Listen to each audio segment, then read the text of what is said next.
jangan lupa subscribe, like, comment, and share karena gratis, tes gratis.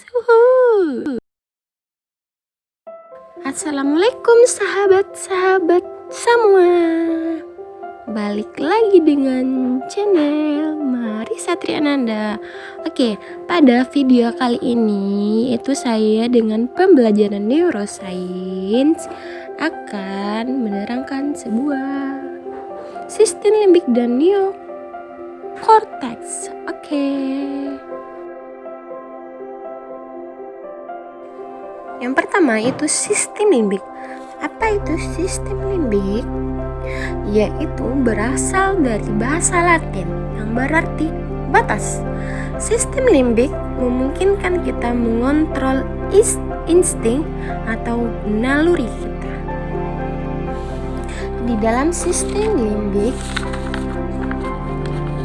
mempunyai pusat otak dan korteks yang terletak di sistem limbik. Misalnya kita dipukul seseorang dan secara refleks kita berteriak "au", maka itu adalah yang bekerja adalah sistem limbik. Oke. Selanjutnya, bagian sistem limbik. Bagian sistem limbik ada 4. Yang pertama, talamus.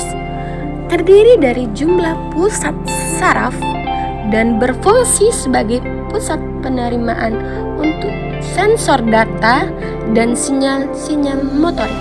Yang kedua, hipotalamus. Bagian dari otak terdiri dari sejumlah nukleus, tempat nekrosereksi yang mempengaruhi pengeluaran hormon pada hipofisis yang terletak di dasar otak depan. Yang ketiga, amigdala, yaitu berasal dari bahasa Latin yaitu amygdalae, yaitu sekelompok saraf yang berbentuk seperti kacang almond, berfungsi dalam pengelolaan data sensorik dan ingatan atas emosi. Jadi amigdala berperan besar dalam pembentukan kepribadian seseorang. Jika amigdala bekerja dengan baik, maka baik pula sistem lainnya. Yang keempat, hipokampus. Berasal dari kata bahasa Yunani yaitu hippo, kuda, kampus, monster laut. Disebut kuda laut dilihat dari bentuknya yang menyerupai kuda laut. Hipokampus berfungsi sebagai kegiatan mengingat dan navigasi ruangan, bertanggung jawab, menyimpan kenangan. Biasanya bagian ini akan mengalami atrofi, yaitu rata-rata pada usia 55 sampai 60 tahun. Oke, yang kedua yaitu neocortex. Neocortex berada pada bagian atas dan merupakan 80% dari seluruh materi otak manusia. Bisa disebut otak berpikir. Bagian ini mengendalikan proses tinggi seperti logika, penalaran, pemikiran kreatif, bahasa, dan integrasi.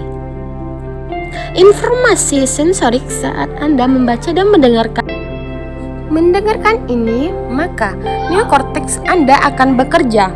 Neokorteks terdiri dari sel-sel yang disebut neuron. Bentuknya seperti selimut setebal 3 mm dan memiliki 6 lapisan. Masing-masing lapisan memiliki tugas yang berbeda. Di dalam neokorteks ada neuron. Apa itu neuron? Yuk kita simak. Neuron disebut juga sebagai sel saraf, berfungsi mengirimkan pesan atau impuls yang berupa rangsangan atau tanggapan. Bagian neuron ada sel, dendrit, dan akson.